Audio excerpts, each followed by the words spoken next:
C'est bon, hein?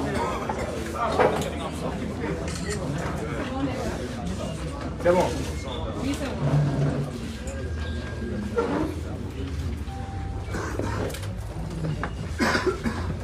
Asalaamaaleykum. ñu ngi nuyu ñëpp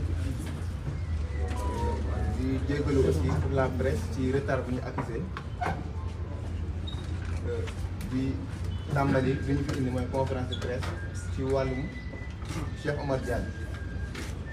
tey ay mouvement yu bëri ñoo dajaloo mun a présenter bu ñu gisee ñu toog ci table bi gis nañ ci ñoo xamante ne yàgg nañ leen gis ci xeex population bi leen di woowee des mouvements sociaux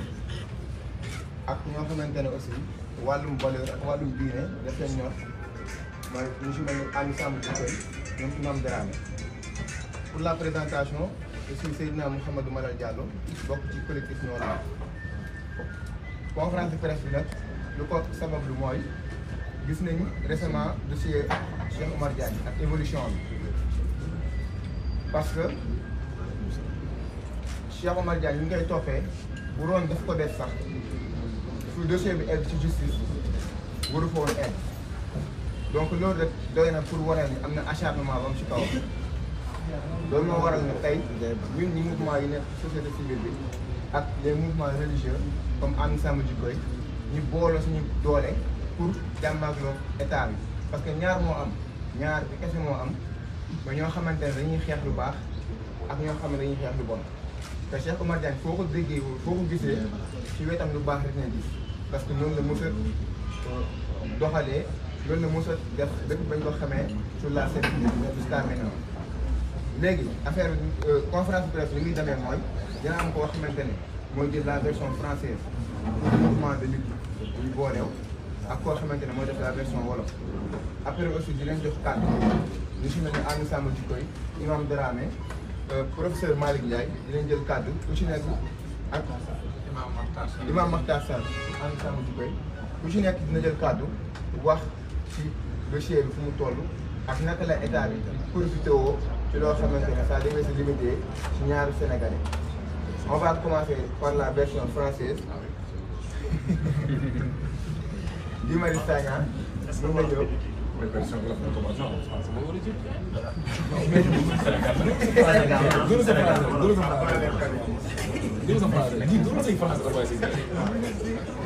Allez.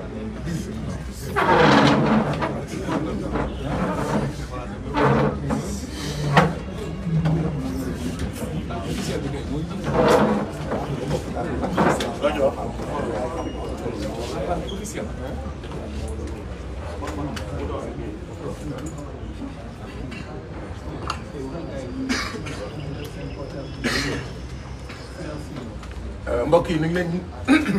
leen di nuyu yéen ñëpp ci seen tur ak seen sant di rafetlu teewaay bi di fàttali rek ne benn tomb moo ñu fi dajale mooy suñu mbokk suñu xarit suñu doomu ndey suñu camarade suñu dëkkandoor Cheikh Omar Diagne donc tomb boobu rek lañ fi waxtaanee ku am leneen li ngay laaj mën nga ko waaye na nga xaar ba conférence de presse bi jàll. man nag malheureusement man la ñu sas ma wax ci nasaraan gars yi dañ ma complot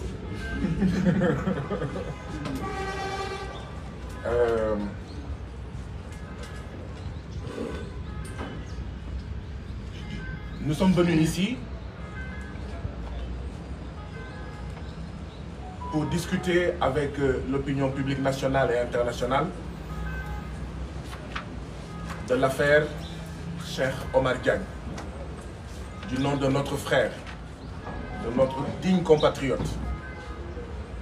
de notre camarade, Cheikh Omar Diagne. Mais nous ne sommes pas venus pour plaider une affaire.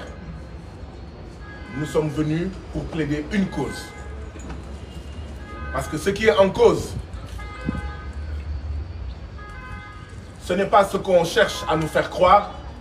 mais ce qui est en cause est beaucoup plus important. Il s'agit de la liberté d'expression. Il s'agit de la liberté de ton. Il s'agit des droits et libertés dans ce pays qui sont plus que menacés depuis 2012, depuis l'avènement du magistère du président Macky Sall. Cheikh Omar Diagne est la énième victime des atteintes liberticides, des atteintes démocraticides du président Macky Sall sur le peuple sénégalais. Apparemment, l'odeur du pétrole rend fou. L'odeur du gaz rend fou. L'odeur des ressources naturelles dans ce pays-là rend fou. Mais également, l'agenda LGBT qu'on veut nous forcer dans ce pays-là rend fou. Et c'est cette folie qui pousse le président Macky Sall et son gouvernement dans l'instrumentalisation de la justice de ce pays à s'abattre tous les jours, toutes les semaines, tous les mois sur des citoyens qui n'ont commis aucun crime, sinon que celui d'exprimer leur désaccord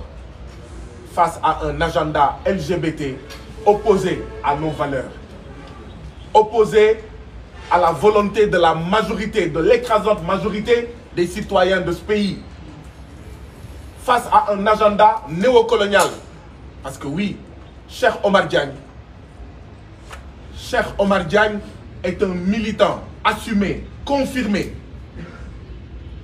de la lutte contre l'agenda LGBT. Mais Cheikh Omar Diagne, c'est aussi un livre contre le franc CFA. Cheikh Omar Diagne, c'est aussi un livre contre la franc-maçonnerie. Cheikh Omar Diagne n'est pas n'importe quel citoyen, n'est pas n'importe quel religieux, n'est pas n'importe quel musulman, mais Cheikh Omar Diagne, c'est l'argumentation. Cheikh Omar Diagne, le crime qu'il a commis, c'est celui d'être omniprésent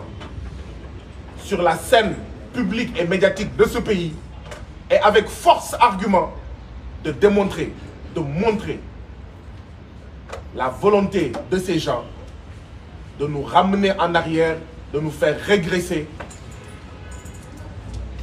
de plonger le Sénégal dans un agenda LGBT, mais de renforcer le néocolonialisme dans ce pays, y compris en termes de valeurs, parce que l'agenda LGBT, c'est aussi l'impérialisme, c'est aussi le néocolonialisme sur le plan culturel. Il ne s'agit pas d'un problème entre Djibril War et notre frère et camarade Cheikh Omar Diagne. Nous tenons à préciser ici que Cheikh Omar Diagne n'a pas été arrêté ni emprisonné parce qu'il a insulté les chrétiens du Sénégal. Cheikh Omar Diagne n'a pas été arrêté et emprisonné parce qu'il a insulté les musulmans du Sénégal.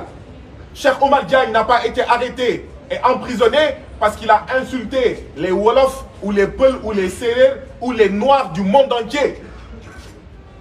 Cheikh Oumar Diagne, il faut le rappeler,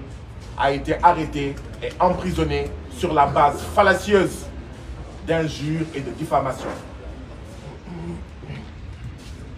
Nous voulons que les citoyens sénégalais apprécient eux-mêmes la situation. Dans ce pays, quand vous insultez tous les chrétiens du Sénégal, vous êtes convoqués et avant le début de la soirée, vous rentrez librement chez vous. Vous insultez tous les chrétiens du Sénégal. Vous rentrez chez vous. Même si Cheikh Oumar Diagne avait diffamé ou injurié, il aurait diffamé une seule personne. Il est emprisonné. Vous pensez que c'est sérieux? Vous pensez que ça peut entrer dans notre tête de citoyens sénégalais? Dans ce pays-là, des gens peuvent insulter impunément nos compatriotes Wolof, tous les Wolofs du Sénégal. On leur cherche un visa et un passeport et ils sont aujourd'hui hors du Sénégal. Cheikh Oumar Diagne aurait, je dis bien aurait, et c'est un mensonge, diffamé un individu et il est sous mandat de dépôt. Cheikh Oumar Diagne est dans un pays où quelqu'un peut insulter tous les gaz du Sénégal, il n'est ni convoqué, ni emprisonné. Et un individu aurait diffamé un autre individu et il est arrêté et il est emprisonné. Et vous voulez que ça passe dans notre tête de citoyens sénégalais? Non, ça ne passera pas. Et nous sommes ici, nous collectifs, nous mouvements, pour dire aux citoyens sénégalais que sur la base de ces faits, Cheikh Oumar Diagne est un détenu politique. Cheikh Oumar Diagne est un détenu politique. C'est quoi un détenu politique? Cheikh Oumar Diagne a une vision politique opposée à la vision politique de ceux qui veulent faire la promotion de l'agenda LGBT. Cheikh Oumar Diagne est arrêté pour cette conscience politique de voir que si rien n'est fait dans ce pays-là, les LGBT vont nous diriger, mais pire, nos dirigeants vont s'accroupir et se signer au nom de l'UNESCO pour interdire la polygamie dans ce pays-là. Voilà pourquoi Cheikh Oumar Diagne, défenseur intransigeant de sa foi, de sa religion musulmane, de son Dieu, mais également de tous les citoyens de ce pays. Parce que Cheikh Oumar Diagne, rappelons-le, ce n'est pas seulement la cause anti-LGBT. Cheikh Oumar Diagne est omniprésent dans la lutte de tous les citoyens sénégalais. Cheikh Oumar Diagne est un détenu politique. Le président Macky Sall, quelques jours avant l'arrestation de Cheikh Oumar Diagne, a dit de manière claire n'a recondigou Cheikh Oumar Diagne. Ce musulman, ce militant qui joue aux intellectuels. Et quelques heures et quelques jours plus tard, Cheikh Oumar Diagne a été arrêté, alors que, comme je vous l'ai dit, des insulteurs de tous les Noirs de la terre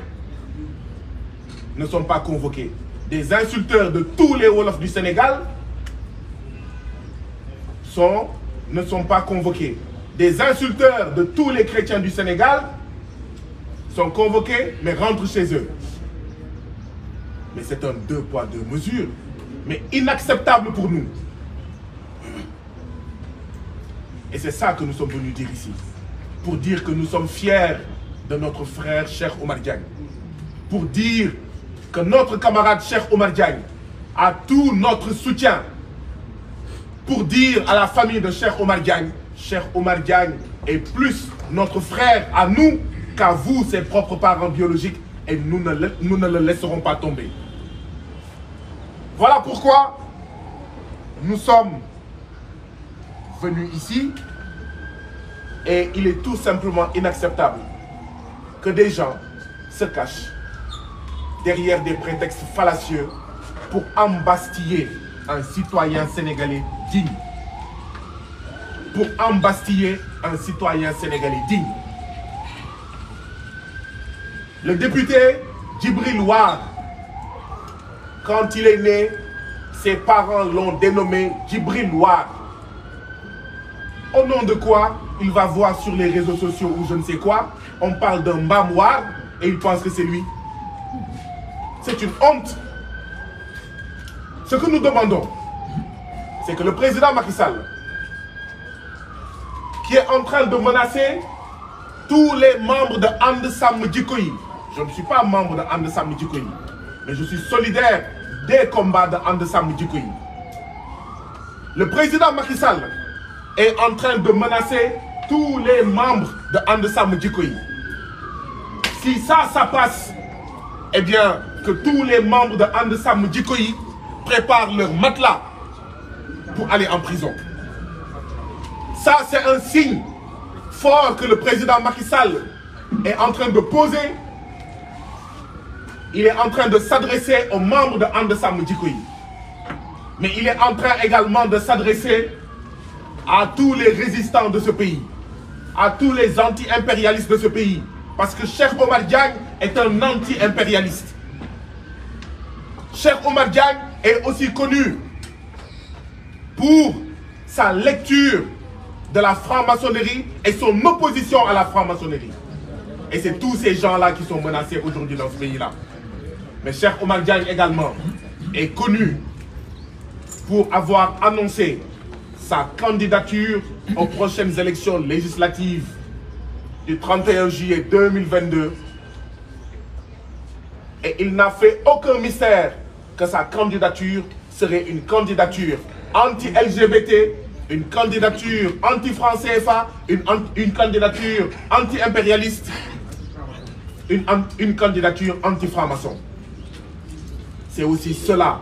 que le président Macky Sall cherche à étouffer en embastillant notre cher camarade et frère, Cheikh Omar Diagne. Je termine en disant que ce qui arrive à Cheikh Omar Diagne ne saurait être déconnecté d'une situation globale dans ce pays-là. Il y a quelques mois en arrière, le président Macky Sall et sa majorité ont voulu voter une loi contre le terrorisme. Mais on savait très bien que c'était une loi pour tomber sur ceux qui les terrorisent, eux.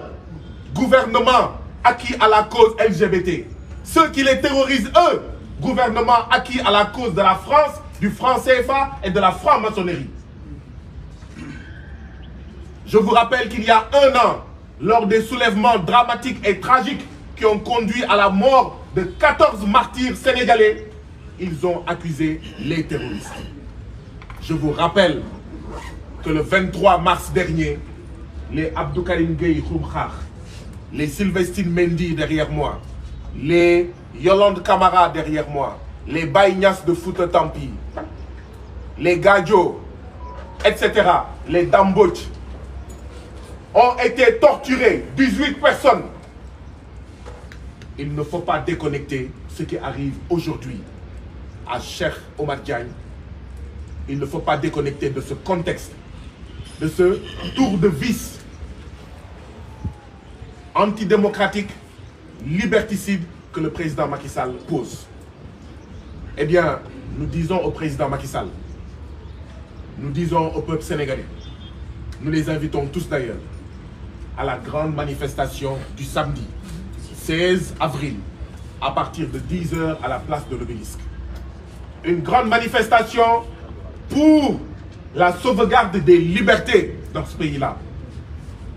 Une manifestation pour crier à nouveau notre opposition contre l'agenda LGBT. Une manifestation contre les violences dont sont victimes les résistants, les membres des mouvements citoyens. Que ce soit violence par les arrestations, violence par les emprisonnements, violence par les détournements des procédures judiciaires. On vous arrête et après on cherche pendant plusieurs jours les motifs qui permettront de vous garder le plus longtemps possible en prison. On vous arrête pour ouvrir une information judiciaire. Il a diffamé. Il aurait diffamé. Il aurait injurié. Mais on a information judiciaire. Mais n'a pas hâté. Il aurait diffamé. Il aurait injurié. Mais c'est facile d'en administrer la preuve. Celui qui s'est senti diffamé et injurié devant la barre du tribunal un jeudi ou le mardi suivant, cette affaire aurait pu être jugée. C'est ce qu'on appelle le détournement de procédure judiciaire. Une diffamation.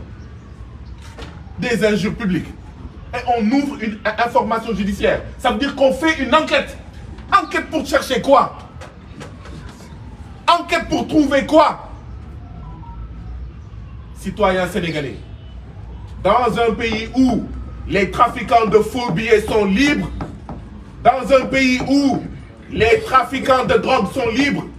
dans un pays où les todjemans de la République qui entourent le président Macky Sall sont libres, dans ce pays-là, la place des hommes dignes, c'est en prison. Et Cheikh Omar Diagne est un homme digne, est un digne Sénégalais. Opposé aux Sénégalais indignes qui signent l'agenda LGBT, qui émargent à l'agenda LGBT, qui sont financés par l'agenda LGBT. Et donc oui, mobilisons-nous tous ce samedi 16 avril 2022 à partir de 10h, Inch'Allah, à la place de l'Obélisque pour sauver le soldat Cheikh Omar Diagne. Parce que s'ils finissent avec Cheikh Omar Diagne, le prochain, ça sera Ababakar Mboup. Le prochain, ça sera Imam Dramé. Le prochain, ça sera le professeur Malik Ndiaye. Le prochain, ça sera Abdou Karim Gueye Khouroumkhar. Le prochain, ça sera Sylvestine Mendy. Le prochain, ça sera Yolande Camara. Et cela, ça ne passera pas. Samedi, ça sera une manifestation pacifique. Mais après le samedi, que le président Macky Sall se le tienne pour dit. Il libérera de gré ou de force notre frère, notre camarade, le soldat Cheikh Omar Diagne. Je vous remercie.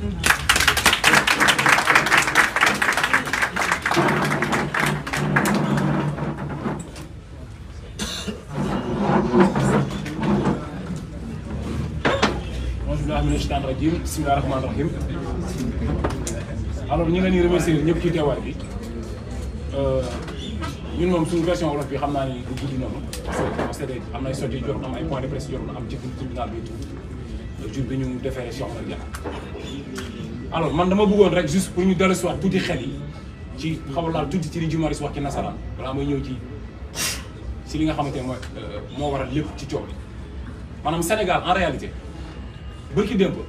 benn Ibrahima Diallo sax lañu ko wax da nga xam Chérif mais du Chérif Ibrahima Diallo dafa saaga olof yëpp mu dul fenn dara fekk ko si olof yëpp la saaga te loolu du gulet c'était pas la première fois Penda Ba saaga na fi olof yëpp mu dul fenn ñëpp gis nañ fi Bougazelli mu dul fenn man dugg naa si kaso bi ñu arrêté ma benn xale libanais bu am 13 ans xaw ma 15 ans jël oto yi papaam di ko dawal fël benn jigéen bu biir femme bi décédé ak doom ji yëpp xale bi fanaanul si kaso bi def fa 3 jours si kaso bi ñu libéré ko mu dem Saly la mujj woote téléphone ci kaso bi Saly bi ñu ñibbee Saly la dem di woote téléphone ni moom mi ngi ciy jàpp man dund naa loolu si kaso bi quoi lu mu dundul des fois dañuy wax nañu respecté leen institution yéen par force sukk leen ngeen respecté institution yoo xamante ne ni ay magistrats yu politique ñoo si nekk ay juges yu politique ay nit yoo xam ni respecté wuñ institution yi respecté wuñ seen bopp respecté wuñ seen diine respecté wuñ seen aada respecté wuñ Sénégalais yi Macky Sall teg ci loxoom te loolu lépp ci nguur Macky Sall la xew Cheikh Omar Diagne nag jëmmam si boppam li muy représenté moo bari mouvement bu nekk fii li ngay xeex Cheikh Omar Diagne da koy xeex te moom kese la du yor mouvement il est seul bi mu apparaître ci xeex bi ba tey bi mu teewee ci xeex bi ba tey Cheikh Omar Diagne combat bu mu ciy wax nga naw ko ndax xam-xamam ak gëstoom ak diñ bi mu diñ te wanewul benn yoon ñàkk fay te liñ ci jublu ñoom du dara lu dul dañ ko bëgg a tuutil nee na dañ koy toroxal te xamuñu mënuñu ko toroxal dañ koy yëkkati defuñu lu dul yëkkati ko ndax li koy yëkkati mooy li tax ba ñun ñëpp moom mu mën a teewee suñu xeex ñun ñëpp te ñun on a besoin de man damay soxla ay nit pour sama xeex Guy Marius da koy soxla ay mouvement la Cheikh Omar Diagne benn nit la te fi mu toog lay toog di xeex li muy xeex te ñoom mi ngi leen di déranger bañ ne bàyyi force dañ ko war a arrêté franc-maçonnerie liñ ci xam buñ ko waxee 70% aux Sénégalais yi gën ci informé Cheikh Omar Diagne moo ñu ko xamal homosexualité liñ ci xam ñun professeur Cheikh Omar Diagne mu ñu ci gën a yee mu ñu ko gën a xamal malgré ñi nekk ànd sàmm jikko di ko xeex di xeex loolu yëpp Cheikh Omar Diagne mu ci gën a ibbi suñu xel Cheikh Omar Diagne nag du n'importe qui moo gën Macky Sall foofu ndax dafa digne dafa gëm boppam parce que dafa respecté diineem parce que du franc-maçon wala mu ginnaaw yàlla te dafa am sañ-sañ ñu taxaw jël ay engagement ci li mu gëm kon nañ delloowaat ku nekk li nga moom na ku nekk jox ku nekk cëram ci réew boobu la ñu loolu la ñuy réclamer ñu leen lu dul loolu léegi nag bu ñu ñëwee ci dossier Djibril War c'est très simple waxoon naa ko ma waxaat ko Cheikh Omar Diagne dafa ne benn mbaam bu sant Waar loolu la wax man dama ne Djibril War mbaam la parce que yàlla moo ko wax mu ne suma radana sala safilin mu ne doomu aadama dina wàcc boppam ba gën a tuuti mala te loolu ci ngóor jigéen rek la feeñ te képp kuy ànd ak góor jigéen di leen défendre yaa góor jigéen yee yem qu'on se dise la vérité quoi ñu bañ fi nekk di nëbbante léegi nag bu dee dafa diffamé bu ñu ko yóbbu institution wala enquête instruction la ñu ko yóbbu deuxième cabinet ne dañuy seet lan la Cheikh Omar Diagne diffamé xam nga lan la ñuy seet li mu diffamé wala kii mu diffamé wala lan lañ ko war a téye ci kaso bi te mu loolu mu nekk flagrant délit mu war a taxaw ci kanam baan ma ne justice sénégalaise bi ma ne ñu ngi may gàcceel parce que jàng droit dafa metti nañ diñ Macky Sall jeexal na ànd leen ak seen ngor dugal ay nit yu tuuti mun leen jàng bay bëgg a dee benn waay jóge fee mën a dajale ñett nit ci koñ bi rek nekk seen patron ndax politique si gi leen ngeen diñ ci seen bopp nga xam yéen a mën a sauver yéen da ngeen di demeurer institution ngeen yor Sénégal tuuti na ci kanamu adduna bi Sénégal tuuti na ci kanamu ñëpp ndax di ngeen di toroxale ak di utiliser justice Macky Sall piétiner seen kaw di leen fowe di leen defloo sale boulot ay magistrat taxaw di tontu ay opposant di buuxante di def yu kenn xamul di nekk ci télé ak rajo yi di dàgg santé di politique dafa ñaaw léegi nag kàddu bi ñuy wax mooy samedi incha allahu rabbi dañuy def manifestation boo xamante ñu ngi koy defee place de l'Obélisque place de la nation ñuy woo Sénégal yëpp ñu ñëw Cheikh Omar Diagne je suis mouride je suis Tidiane je suis Khadr je suis chrétien je suis musulman mais je défends Cheikh Omar Diagne foofu affaire foofu mu nekk foofu la nekk l'état du Sénégal day profiter saa su ne di jaxase xelu nit yi pour indi ay di jaxase di tas suñu ànd bi te suñu booloo mooy nekk problème loolu tax ànd sàmm jikko yi sonal ko jaaxal ko ndax ñëpp ci booloo nekk benn ànd sàmm jikko yi nag ñëpp ci nekk ñëpp ko bokk ñi toog fi yëpp journalistes yi ak ñun ñëpp ànd sàmm jikko yi lañ bokk que bu kenn taxaw jox bokk ma ànd sàmm jikko yi ndax jikko yu baax ñun ñëpp la nekk te ñëpp ko bëgg te kenn gënul kenn dañuy deful rek pour baax donc kon dama ni nañ xam ne manifestation bi ànd sàmm jikko yi moo ko woote FRAPP moo ko woote ñu tuddee valeur moo ko woote ñun ñëpp ñu ànd taxaw place de l'Obélisque incha allahu rabbi pour la libération de Cheikh Omar Diagne samedi 11h la ba 16h ñu ngi fa incha allahu rabbi pour Macky Sall libérer Cheikh Omar Diagne su ko libéré wulee nag suñ ko waxee mu war koo gëm man moom suñ ko waxee mu war koo gëm moom xam nañu ñun moom duñ ko lebal ñun bokku ñoog ñi nga xam ni dañuy sol costume ragal kaso bi ragal di bañ a kañay laal leen ak yooyu ñun yooyu amul problème liñ koy xamal lan la mooy Cheikh Omar Diagne du def 15 jours ci kaso bi te ñun duñ ko fekk ci kaso bi wala mu libéré ko par force samedi dina ko libéré ci nii wala mu libéré ko ci nee ma delluwaat wax ni Djibril War mbaam la buy ŋaax jërë ngeen jëf wa sallallahu ala rasulillah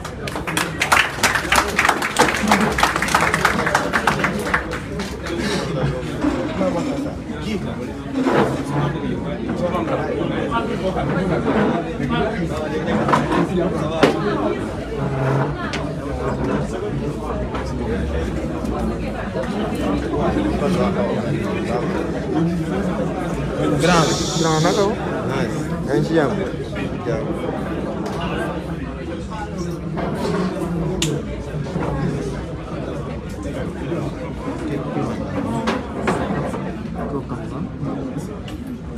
Dina présenté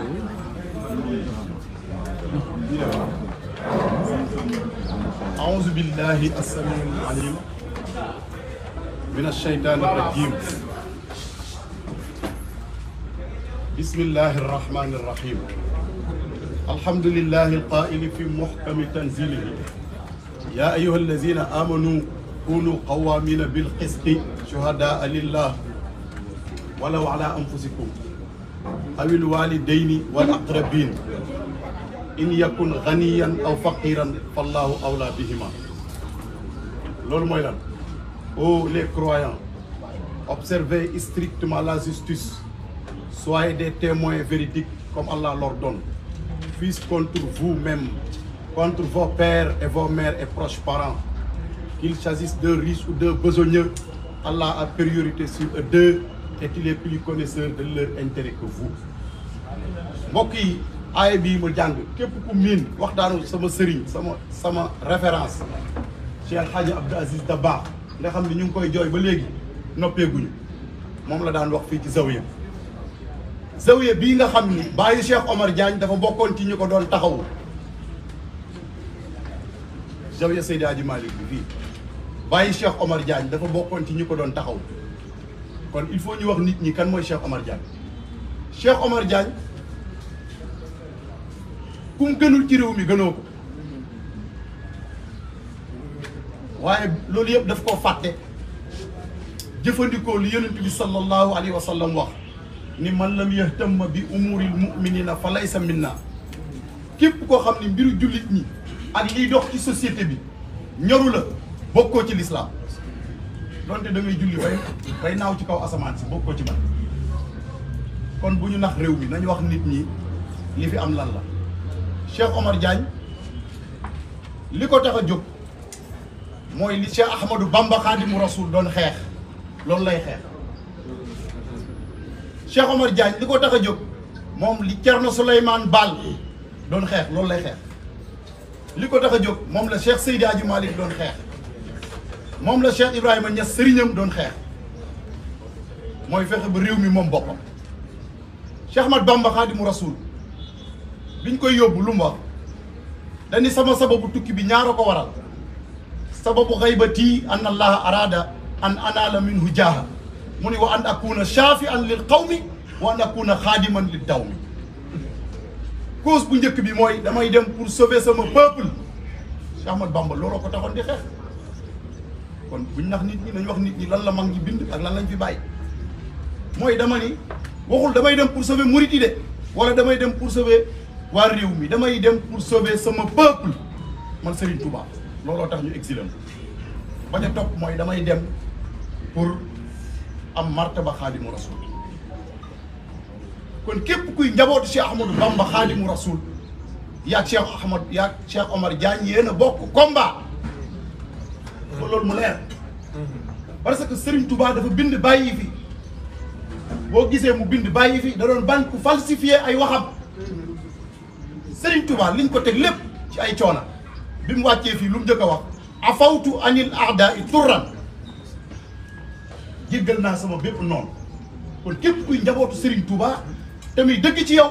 li nga war a njëkk di def mooy am tolérance ci sa mbokk jullit surtout koo xam ne nangu nga ni jullit la nangu nga ni yéen a bokk penku bi nangu nga ni day wax ashhadu an laa ilaha illa allah wa ashhadu anna muhammadan rasulullah nga nangu ni yéen a bokk tasawuf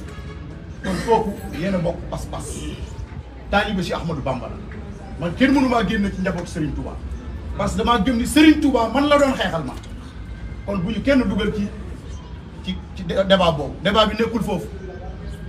débat bi nekkul ci diggante ay tarixa bu ko fi kenn yóbbu débat bi mu ngi nekk ci Cheikh Omar Diagne bu jóg di def continuité li Serigne Touba doon xeex mooy ngóor jigéen bañ a tasaaroo ci réew mi foofu la débat bi nekk li Cheikh Seydil Hadji Malick doon xeex nga xam ni fii la taxaw wax ko ni ala himmati faj al ilahi aliyatan li an sirtu xurran xaalisan kulla wijhati Seydi Hadji Malick ko wax mag ñi ay déclaration lañ fi bàyyi kenn mënta lëndëmal seen i wax mu ne man Seydi Hadji Malick maa ngi ñaan yàlla nga may ma liberté totale kon buñ nax nit ñi ni tubaab bi ñoo fi indi liberté mag ñi ñoo ñu jàngal liberté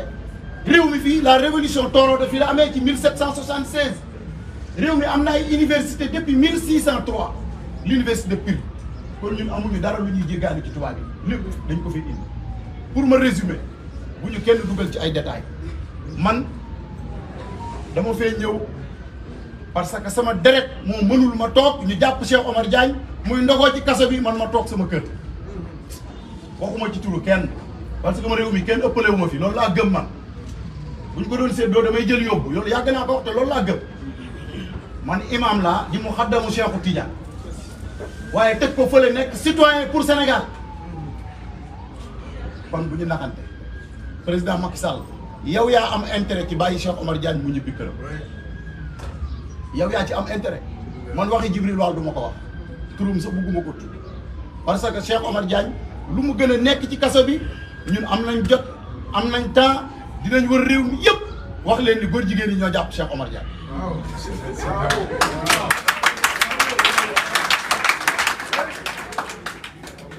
réew mi ñun ñoo ko bokk réew mi ñun ñoo ko bokk ñun encore une fois du ñu def lu ñu loi mayul waaye lépp lu ñu loi may dinañ ko def te kenn mënuñu koo tere def parce que réew mi kenn ëppale wuñu fi loolu lañ gëm kon encore une fois man bi coow la jógee rek boo gisee dama def déclaration ñaan le président de la république ne ko arrestation bi baaxul bàyyi leen ko mu ñibbi këram parce que bu dee coowal góor jigéen li ngeen doon bañ ko coow réew mi yëpp a ngi koy coow tey te dañuy continuer di ko coow ba koroog assemblée nationale du ngeen am fukki député parce que ñun suñu kàddu fi mën a àgg amul benn nit wala politicien bu fa kàddu mën a àgg ñoo nekk ci jàkka yi ñoo nekk ci rajo yi nekk ci télé yi te xam nañ ni ñuy xeexee kon bàyyi leen Cheikh Omar Diagne mu ñibbi këram di wax nag mboolem xalifa généraux yi laay wax parce que man ñi fi ne ñëpp samay baay la bu dee sëñ Mountakha sama baay la ndax seqoon naag sama baay lu tax ma ne sama baay la bu dee Serigne Babacar Sy Mansour moo ma yar ma yaroo ci xaddara Cheikh Seydi Hadji Malick wolof nee na gumba bu la nee kaañ sànnante daal dëgg ci xeer ñun boo gisee ñuy wax ba pare toog di naan café dañoo xam ne réew mi kenn ëppale wuñu fi loolu lañ gëm moo tax xeex bu ñuy dugg dañ ciy dugg duñ ci dugg ak demi mesure man bi Macky Sall woo na ma man toog nañ te ba may dem tàgguwuma kenn te la ma wax ak moom dégg na ko xam ne réew mi rek moo tax may wax yaa ngi dégg kon président Macky Sall bul dugal réew mi ci xeex boo xam ni du jeex parce que ñun amuñu jotu xeex dañoo nekk ci weeru koor jullit ñi di baalonte àq jullit ñi yaakaar yërmande yaakaar ni crise bi àdduna bi nekk ñaan moo ko ci mën a génne nit ñi nag mënuñu nekk ci loolu chrétiens yi nekk ci seen koor jullit ñi nekk seen koor ñu jàpp ab jullit boo xam ne deful dara nekk mu xaddamu Cheikhu Tidiane lii mooy dëgg di taalibe Cheikh Ibrahima Niass kenn ëppalewu ko ci réew mi ñu bëgg koo tuumaal ci ay caaxaan teg ko ci kaso bi loolu laa wax ni képp kuy gor doo ci ànd waaw kon bu kenn gëm naan ay tarixa ñun ñëpp ñoo tarixa benn tarixa moo fi ne mooy bi fi yonent bi indi moom la Serigne Touba doon leeral moom la El Hadj Malick doon leeral moom la Cheikh Ibrahima Niass doon leeral moom la Cheikh Omar Diagne di leeral fi may daanelee mooy maa ngi leen di sant yéen activistes yi parce que yéen réew mi buñ ko jaayul ba tax yéen a tax buñ ko jaayul ba tey yéen a tax mais ana opposition bi kenn gisu leen loolu man il faut ma wax ci ak responsabilité parce que mënuñu ñoom buñ nekkee ci ay jafe-jafe activistes yi taxaw te buñ jàppee activistes yi kenn du leen gis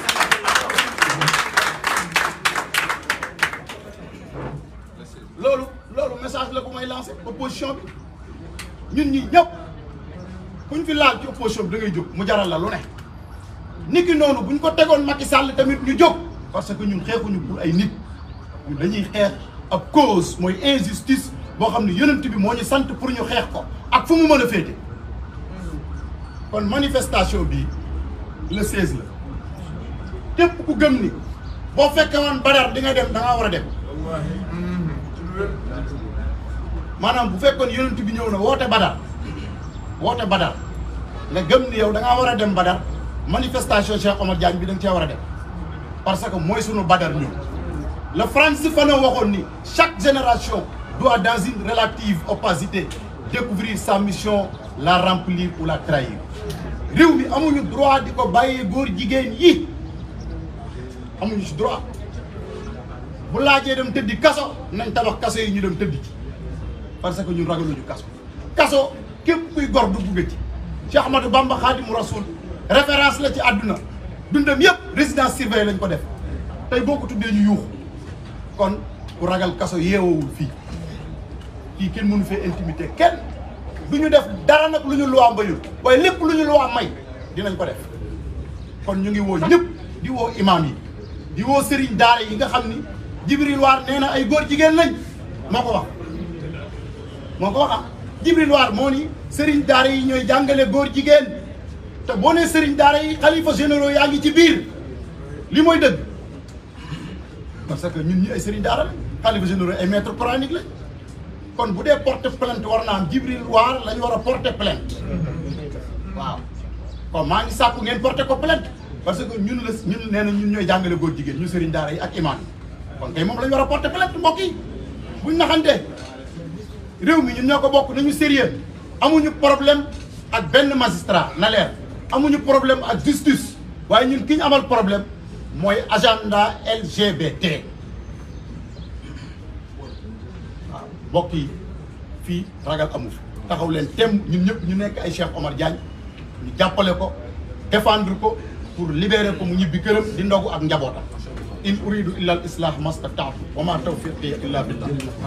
imam Dramé El Hadji Malick Dramé. merci beaucoup imam ñu ngi sàkk aussi ñu ngi waaj a bi xaw nañ fi yàgg léegi imam Makhtar Sarr mën na ñëw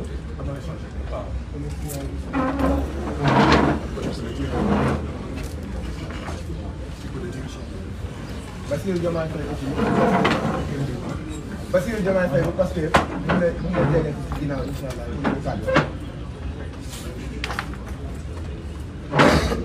أعوذ بالله من الشيطان الرجيم بسم الله الرحمن الرحيم السلام عليكم ورحمة الله وبركاته noo ngi nuyu mboolem presse bi fi teew waaye di nuyu tamit ñi nga xam ne ñooy seetaan ak fu ñu mënti nekk di jaajëfali mbokk yi nga xam ne ñoo initié lii ngir yàlla ak sunu mbokk muy Cheikh Omar Diagne man la Makhtar Sarr di vice coordinateur bu ànd sàmm jikko yi ñu teew fi tey ci turu coordinateur Ababacar Mbuub maa ngi ànd ak Adama Mbuub mi nga xam ne lépp lu jëm ci wàllu finance ci kuréel bi moom lañ ko dénk waaye tamit ñi ngi ànd ak docteur Moussa Diallo mi nga xam ne mooy secrétaire général bu ànd sàmm jikko yi di wax rek ci turu ànd sàmm jikko yi ne bi mbir yi dooreeg léegi ànd sàmm jikko yi mi ngi ci li ñu njëkk a def mooy jël ñaari avocat ñu dugg ci dossier bi gëstul ñu lan moo ci nekk ba démb rek bi ñuy conclure di réunion waat ci la ñuy yónnee message dañuy wax ñeenti yëf yi ñuy toppee Cheikh Omar te incha allahu taala bu laajee ànd sàmm jikko yi war a dolliwaat ay avocat dana ko dolli ànd sàmm jikko yi tamit yeble na délégation ñu dem ci kër Cheikh Omar seeti njabootam muy àjjuma ji nu génn muy man muy Cheikh Adama Mbuub muy imam Babacar Silla dem nañu ba këram seeti njabootam waxtaan ak ñoom waaye li may fàttali mooy Cheikh Omar waajaloon na boppam ci kaso biñ ko indilee convocation bi dafa woo ay doomam te ñi ci mag ay jigéen lañu ne leen indil nañ ma convocation danaa wuy ji mën naa am sax ñu tëj ma kaso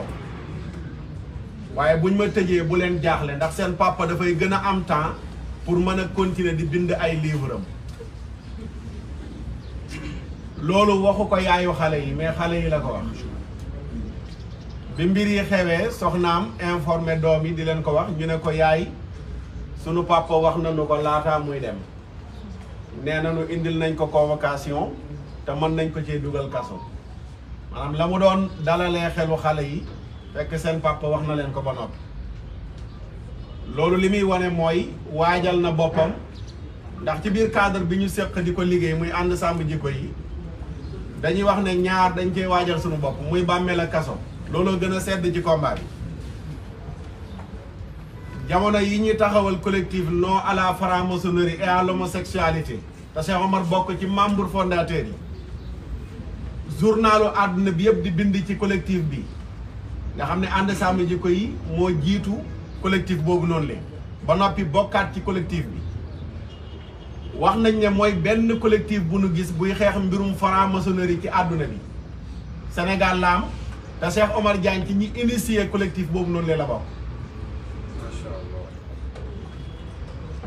kon ñu xam ni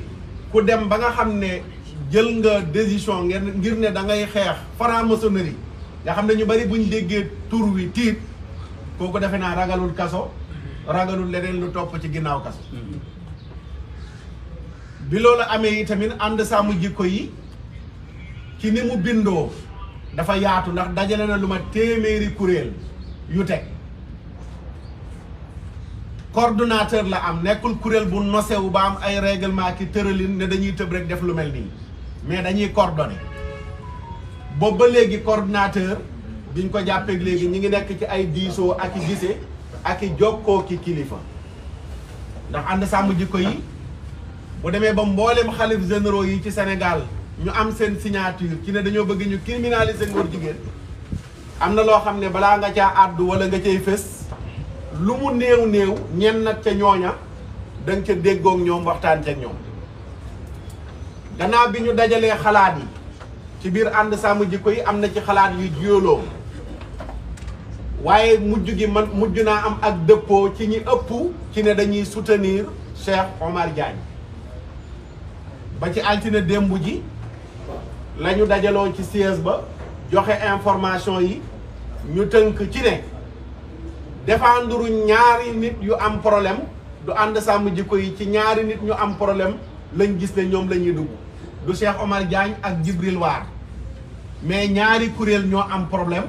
mooy kuréel bi xeex góor jigéen yi ak kuréel bi dooleel góor jigéen yi ñu ne kon ànd sàmm jikko yi en tant que philosophie bi muy doxee di xeex góor jigéen du ñu seetaan ñu jël benn loi boo xam ne nii mboolem sénégalais yi ñoo dëppoo ci ne dañoo bëgg ñu voté ko pour ñu criminaliser ngóor jigéen xalif général yëpp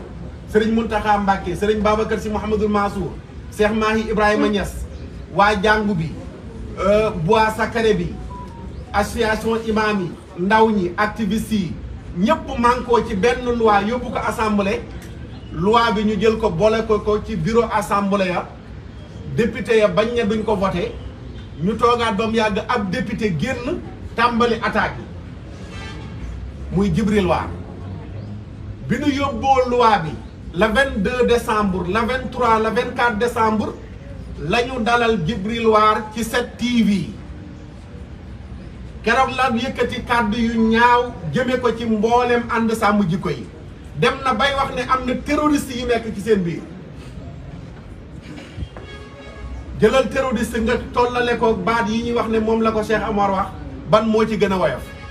dem na ba nuy jiiñ ne am na aw nit ñu nekk ci sunu ginnaaw di ay lobby yu nuy financé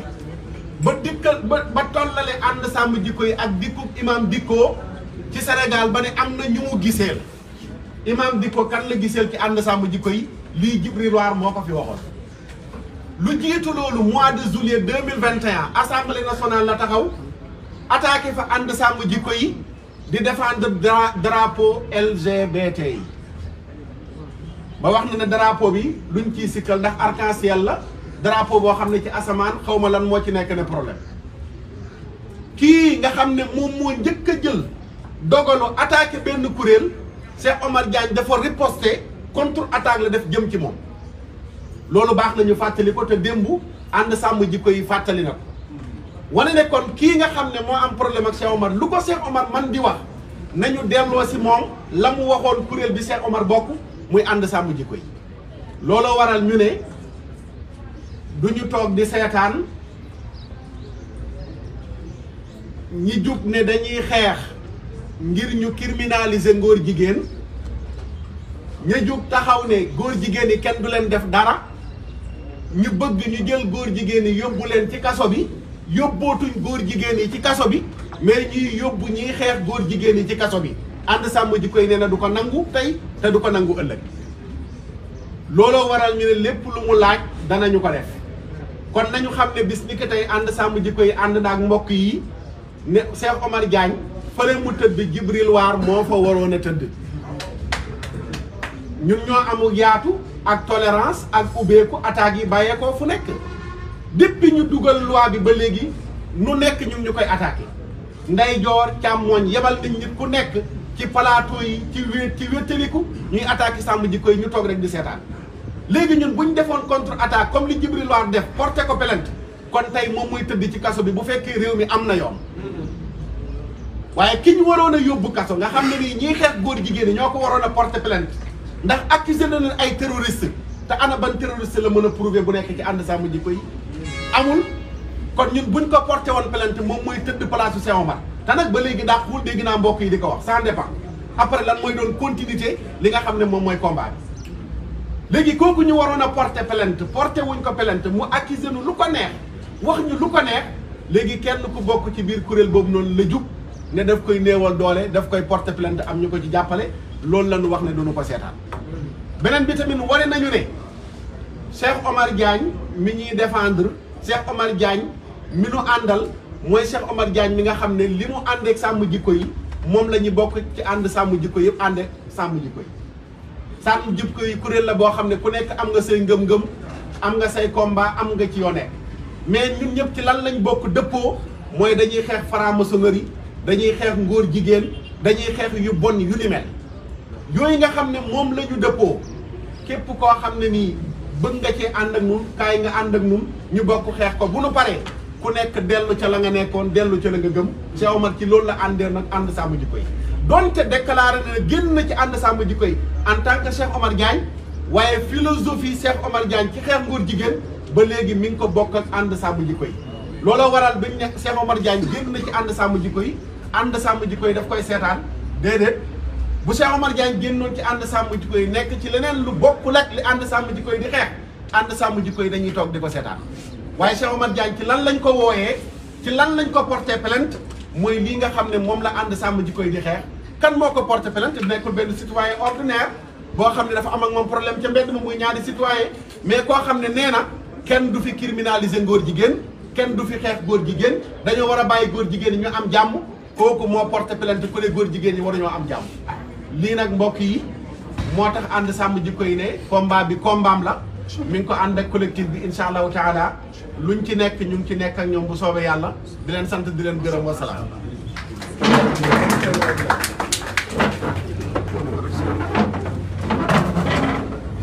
Oui, alors, salam alaikum. Moi, ce que je voudrais clarifier, c'est que après l'intervention de celui que j'appelle Adjamal Taw, Guy Marius Sagna a qualifié le débat. Deuxièmement, celui qui est intervenu en langue nationale wolof a clarifié. Donc, le problème posé aujourd'hui, c'est quoi? C'est la préparation de la manifestation du samedi 16 avril à 10 h du matin à la place de l'Obélisque. Loolu na ko ñëpp xam. Il faut que les journalistes, il faut que tous les partis politiques, qu'ils soient de l'opposition ou du pouvoir, il ne faut pas avoir peur. Les centrales syndicales,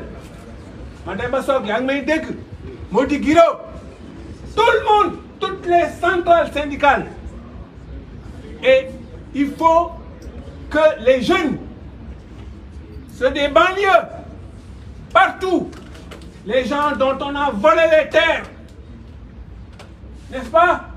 Nous avons les retraités, nous sommes qui n'ont plus combien coûte le poisson aujourd'hui. Mais le poisson, les salaires des fonctionnaires ne peuvent plus acheter de poisson, n'est-ce pas? Donc il y a un lien. Aujourd'hui donc, le mot d'ordre est clair, tout le peuple est convié au samedi matin. Donc prenons nos responsabilités dans les universités, partout, dans les écoles, les marailleurs, les pêcheurs, etc. Tout le monde doit se mobiliser et ça, c'est l'appel du comité d'initiative des intellectuels du Sénégal en accord total avec Guy Marius Sagna et Xrum Xax, mais aussi en accord avec celui dont nous exigeons la libération immédiatement. Sinon, nous allons appliquer la formule que nous avions oubliée lorsqu'ils ont amené qui? Khalifa Sall. Oui, ce que nous avons proposé tous à l'Obélisque, c'est que s'ils ne libèrent pas Khalifa Sall, il faut une manif pour aller le chercher. Donc pour l'instant, je ne dis pas nous allons aller chercher Cheikh Omar, mais attention, aujourd'hui, le peuple est dans une situation telle que le lien est clair. Guy Marius l'a clarifié, pour moi la même chose. les gens qui ne veulent plus du Sénégal indépendant, ces gens-là appliquent un agenda. Alors, le débat aujourd'hui, ce n'est pas l'agenda, c'est le 3. Donc, tout le monde doit préparer la rencontre du samedi 16. Merci beaucoup.